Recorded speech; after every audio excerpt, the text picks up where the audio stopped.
ওইটাতে কিন্তু বেশি ভাববি না যে আশেপাশের স্টুডেন্টরা কি করছে, আশেপাশের স্টুডেন্টরা কি বলছে। নিজের continuous progress, continuous effort and continuous ইমপ্রুভমেন্টের উপর ফোকাস কর। আচ্ছা, দেখতে দেখতে আরটিআইটিএস তো চলে এলো, তাই না? তোদের প্রত্যেকের প্রতি আমি ভীষণভাবে গর্বিত, যারা কন্টিনিউয়াসলি প্রত্যেকটা এআইটিএস, জিটি, সিটি অ্যাটেম্প করছিস অ্যান্ড নিজেকে একটু একটু করে আরো বেশি ধারালো করে তুলছিস। কারণ কারণ সিলেবাস মেকিং থেকে শুরু করে পেপার সেট করা, পেপার ড্রাফটিং, সলিউশন রেকর্ডিং, যতটুকু এফোর্ট আমরা দিই, সেই এফোর্টটাকে তোরা সম্মান জানাচ্ছিস। কি করে? তোরাও সেম এফোর্টটা ব্যাক করে।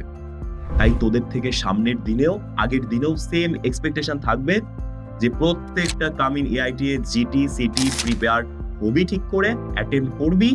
প্রত্যেকটা এক্সামে বসার আগে তুই কতটুকু গোল সেট করেছিলি যে এতটুকু কভার করবই আমি, সেই গোল কতটুকু অ্যাচিভ করতে পেরেছিলি, অ্যান্ড এক্সাম দেওয়ার পর যে সফট অ্যানালাইসিস গুলো তুই পেলি যে ওই কোশ্চেনটা পারা উচিত ছিল কিন্তু তবুও পারিনি, কেন পারিনি, ওই টপিক থেকে পুরোপুরি কভারেজ ছিল কিন্তু তবুও ওই টপিক থেকে ওই কোশ্চেনটা আমার ছুটে গেছে, কেন ছুটে গেছে, টাইম ম্যানেজমেন্ট, অ্যাকুরেসি ম্যানেজমেন্ট, এইগুলো নিয়ে যা যা তুই অ্যানালাইসিস করতে পারিস আফটার এভরি টেস্ট, সেগুলোই কিন্তু তোর অ্যাচিভমেন্ট। আর এইগুলো তো যদি অ্যাচিভ করতে থাকিস, সেইটাই হবে আমাদের জন্য সবচেয়ে বড় পাওনা।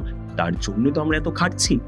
আচ্ছা, তো এইবার যে এআইটিস গুলো আসতে যাচ্ছে, সেইগুলোতে বসার আগে তুই কিন্তু আবার একটু অ্যানালাইসিস করবি যে তুই কতটুকু প্রিপেয়ার করার প্ল্যান করেছিলি, এমন ওই অনুযায়ী তুই যখন অ্যাটেম্প করবি, অ্যাটেম্প করার পর ঘর এসে আবার আরেকটা অ্যানালাইসিস কিন্তু সবার করতে লাগবে যে আমি এতটুকু প্ল্যান করেছিলাম, এতটুকু পড়ে গিয়েছিলাম, এতটুকু পেরেছি, ওইগুলো ছুটে গেছে, কেন ছুটে গেছে, তার পুরো অ্যানালাইসিস কিন্তু প্রত্যেকটা টেস্টের পর থেকে এবার করা চাই। প্রত্যেকের পার্সোনালাইজড এই অ্যানালাইসিস রিপোর্ট বানানো চাই।